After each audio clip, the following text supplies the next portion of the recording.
Je suis Marion Soligon. Mon parcours, j'ai commencé en étant éducatrice spécialisée. J'ai fait ce métier pendant 10 ans, où j'accompagnais des adolescents placés pour la plupart. J'ai fait des séjours de rupture, j'ai fait différentes choses. J'ai toujours eu à cœur de travailler avec l'autre. Et dans mon parcours, il y a eu un moment où ça a été un petit peu plus compliqué pour moi et où j'ai fait moi-même la démarche d'aller voir quelqu'un pour me sentir mieux, pour avoir plus de sens dans ma vie. Et j'ai rencontré la psychologie biodynamique à ce moment-là. Donc j'ai vraiment commencé ce parcours pour moi. Et les ressources que j'ai trouvées, les outils que j'ai rencontrés qui m'ont aidé à me sentir mieux, à me reconnecter avec qui j'étais au fond, à trouver plus de sens et plus d'épanouissement dans mon quotidien, au fait que j'ai voulu continuer sur cette voie et me former pour accompagner d'autres personnes à se rencontrer et à trouver plus de sens dans leur vie, à arrêter d'être dans des répétitions qui rendent malheureux, à trouver les outils, les ressources pour qu'elles-mêmes se sentent mieux.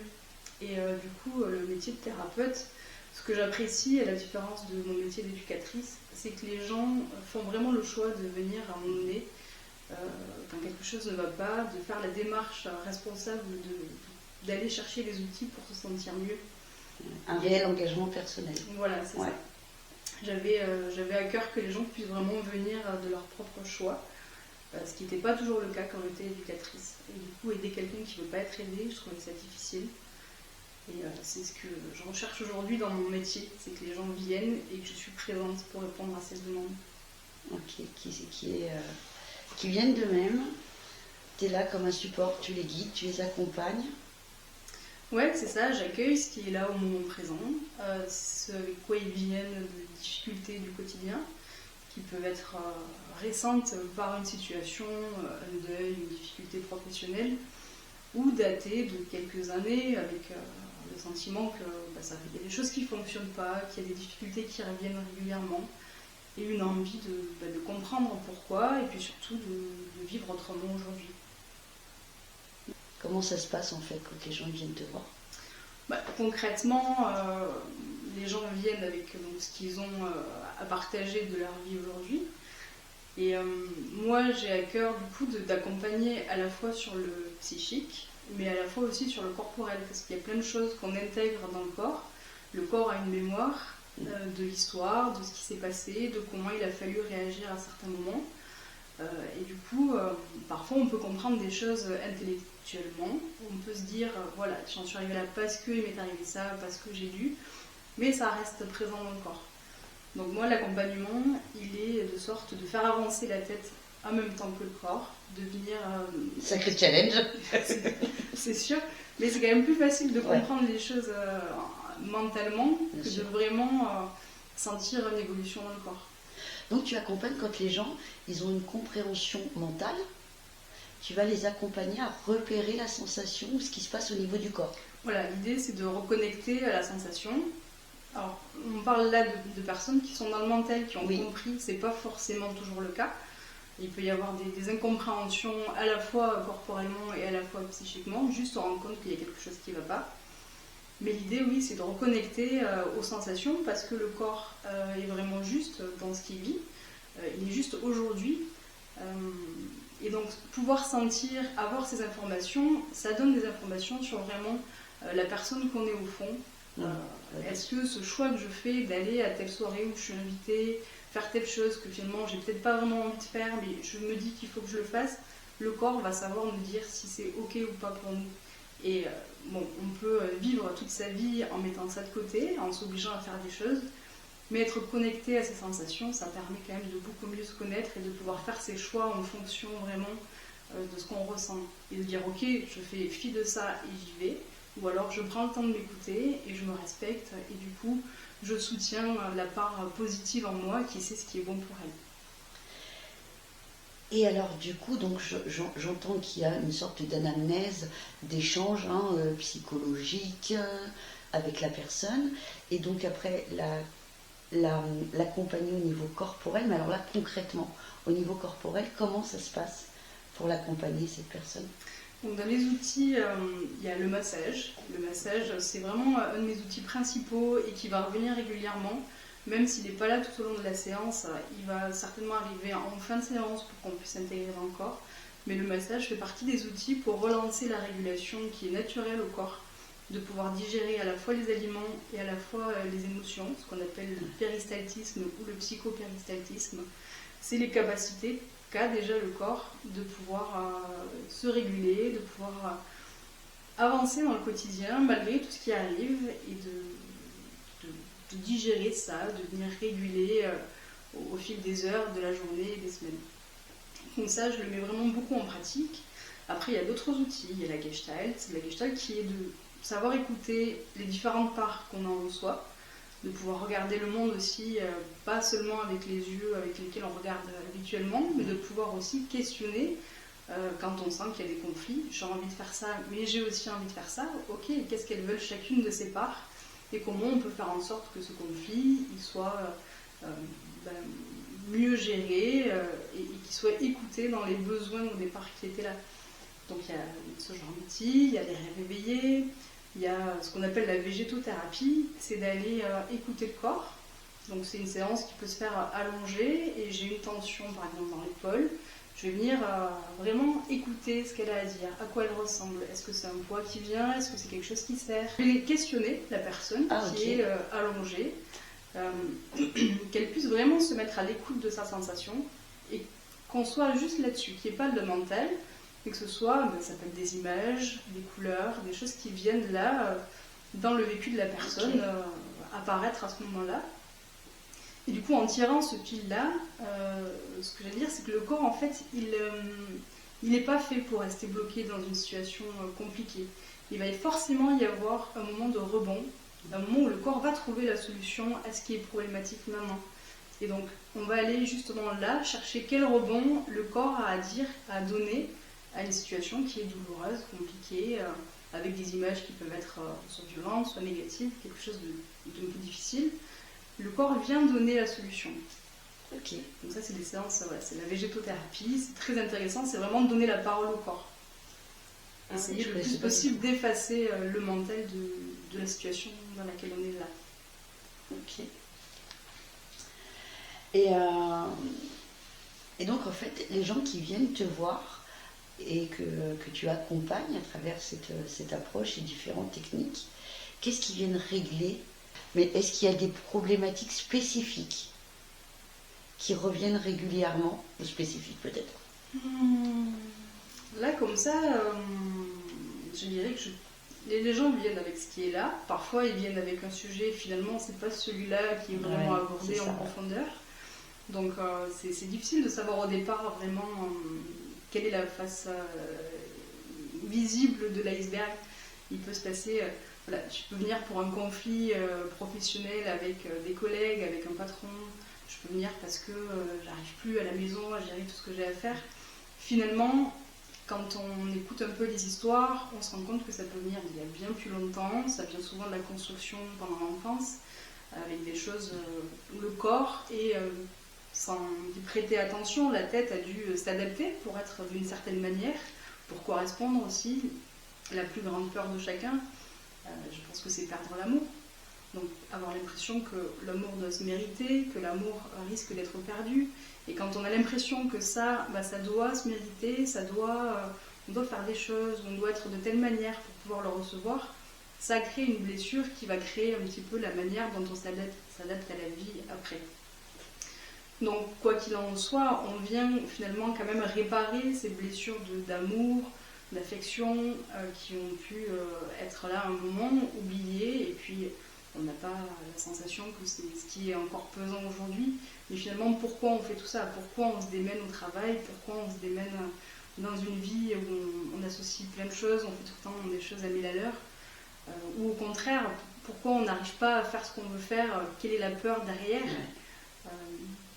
Donc l'idée, c'est pas tellement de comprendre le pourquoi, mais c'est surtout aujourd'hui d'essayer de trouver comment je peux me sentir mieux, comment je peux être alignée avec mes envies profondes, quelles sont mes envies profondes, et soutenir ça en fait, qui est déjà présent en chacun de nous, qui est ce que nous on appelle le noyau sain en psychologie biodynamique. C'est là, c'est entouré de plein de protections, de plein de manières de faire, mais c'est venir soutenir ça. Et ça, en fait, on peut le faire avec chacun. C'est voilà, c'est tous ceux qui veulent venir pour être soutenus dans ce qu'ils sont au fond, c'est le bon endroit pour. Merci. Voilà. Ouais, c'est passionnant et Ouais. ça se voit quand tu en parles, ça s'entend et tu nous embarques. Ok. Enfin, là, perso, tu m'as embarqué. Et, est-ce que tu pourrais nous partager une anecdote d'un accompagnement, bien sûr en préservant l'anonymat de la personne, mais qui a été significatif pour toi sur la transformation que la personne a pu vivre ou ressentir, du bienfait qu'elle a pu ressentir? De toute façon, le meilleur signifiant, c'est quand même quand c'est la personne qui dit je sais pas comment, mais je me sens mieux. Ouais. J'ai quelqu'un qui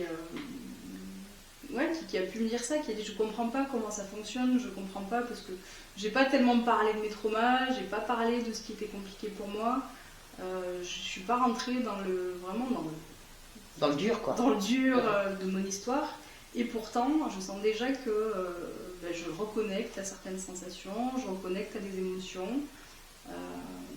Donc, c'est pas magique, mais c'est l'engagement qu'il y a chez la personne d'être d'accord, de prendre, d'être d'accord, d'être à l'écoute de son corps et de ce qui peut être renvoyé en séance et par le biais de la relation thérapeutique aussi.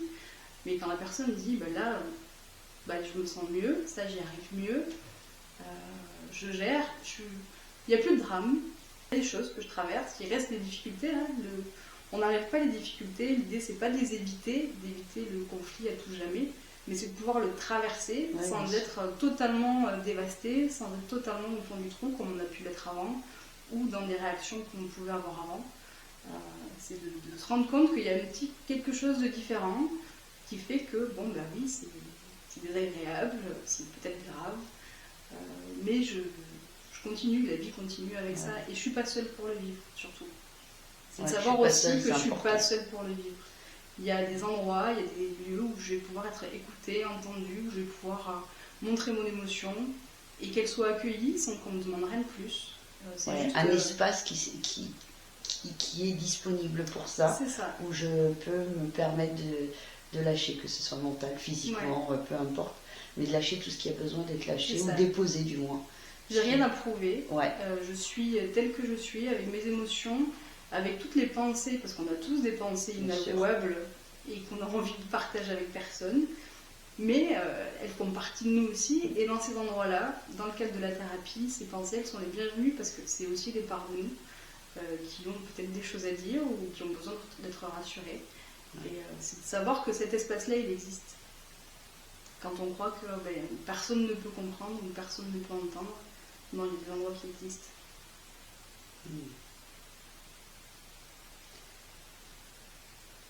D'après toi, pourquoi il est important de prendre soin de soi aujourd'hui? Alors déjà, parce que si on ne le fait pas, il n'y a personne qui va le faire à notre place. Là, c'est super important. Ouais. Parce que souvent, on attend que ce soit les autres qui le fassent, nous tendent la main pour nous dire prends des vacances. Je sais pas si tu vois de quoi je parle. Absolument pas. Repose-toi. Mais en fait, les personnes qui savent quel rythme c'est bon de le faire, il n'y a que nous-mêmes. Bien sûr. Pardon, je te laisse finir ta question. Mais non, j'ai fini de poser ma question, mais c'est vrai que souvent on attend d'avoir un peu comme la permission de la part des autres. Une certaine autorisation. Ou alors qu'on nous pousse à s'occuper de nous. Ouais, parce qu'on l'a mérité, parce qu'on a fait assez pour pouvoir s'octroyer des repos. Mais ça fait partie aussi de la construction qu'on a au départ.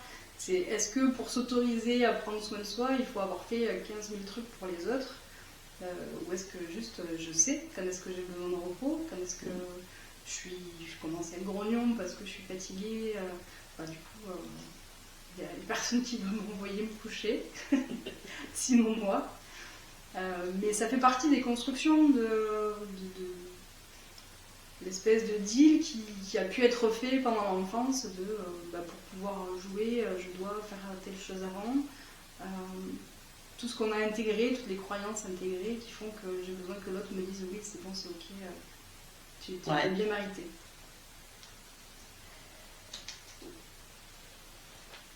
Est-ce que tu aurais des conseils à donner aux personnes qui hésitent encore à franchir le cap pour venir te voir et qui pourraient peut-être mettre déjà quelques petites choses en place dans leur quotidien, dans leur vie? Je sais qu'au tout début de la démarche, pour ma part, il y a des choses qui sont restées de ces petits conseils justement que j'ai reçus et qui me servent encore aujourd'hui.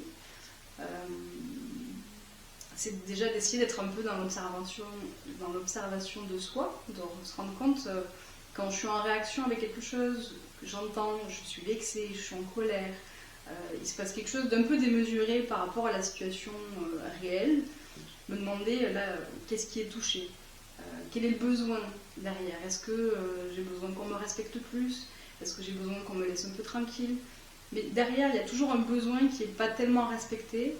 Donc déjà se questionner sur la réaction, ça peut donner des éclairages vraiment sur ce qui est là derrière. Ouais. Et un autre tip que vraiment j'avais beaucoup aimé, c'est quand on parle, quand je vais dire je dois faire ça, il faut que je fasse ça.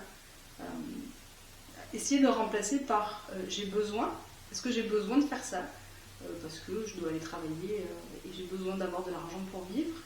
Est-ce que j'ai envie de faire ça? Donc c'est je dois faire à manger, mais est-ce que j'en ai envie? Est-ce que ça va me faire plaisir de manger? Essayer de remplacer un peu les je dois par le j'ai besoin ou j'ai envie.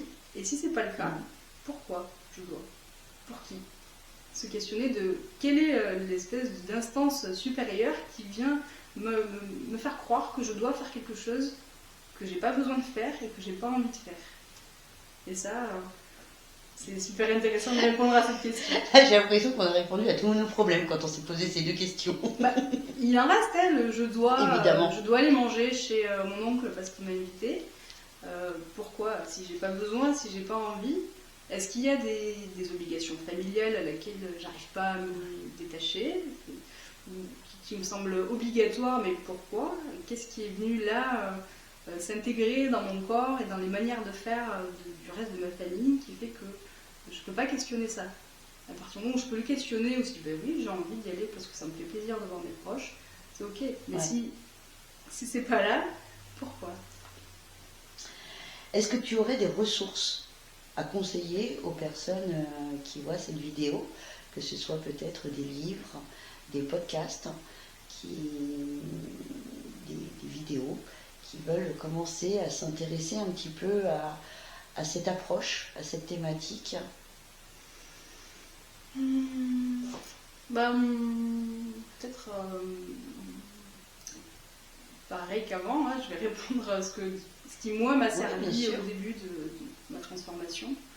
Je sais que les 5 blessures de Lise Bourbeau m'ont beaucoup parlé, elles ont vraiment éveillé mon intérêt et aujourd'hui je suis allée plus loin que ça avec d'autres théories qui finalement, dont Lise Bourbeau s'est certainement inspirée pour faire ces livres, mais qui sont très intéressants. Il y a les théories de Reich, toutes les théories vraiment sur le psychocorporel. Ouais. Mais Lise Bourbeau est beaucoup plus accessible et c'est déjà un bon début pour essayer de repérer à quel moment on n'est pas tout à fait nous-mêmes et à quel moment on use de stratagèmes pour être bien intégré parmi les autres. Donc il y a ça qui est intéressant. Après j'ai découvert, je ne saurais pas donner le nom là, mais récemment un podcast qui parle des traumas et de la théorie polyvagale.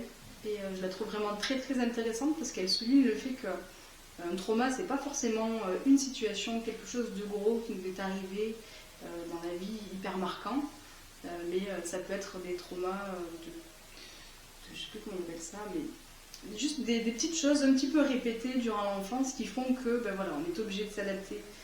La respiration, c'est un bon outil pour pouvoir déjà redescendre quand on est trop dans la tête, il y a quelque chose qu'on n'arrive plus à gérer parce qu'il y a l'angoisse qui est présente, il y a quelque chose qui arrive et on est vraiment en train d'imaginer toutes les possibilités. Respirer, bien avec le ventre et redescendre un peu plus bas dans son corps. Ça permet de calmer le système nerveux et de pouvoir retrouver un petit peu ses moyens et la connexion surtout avec l'ici et maintenant. Parce que quand on monte comme ça dans son mental, on imagine les pires choses.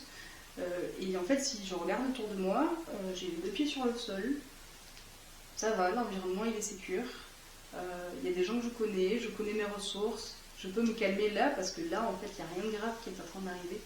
Tout ce que je suis en train d'imaginer, c'est que dans ma tête. Et pourtant, ça a un impact physique sur le corps, idem que si j'étais en train de les vivre dans la réalité.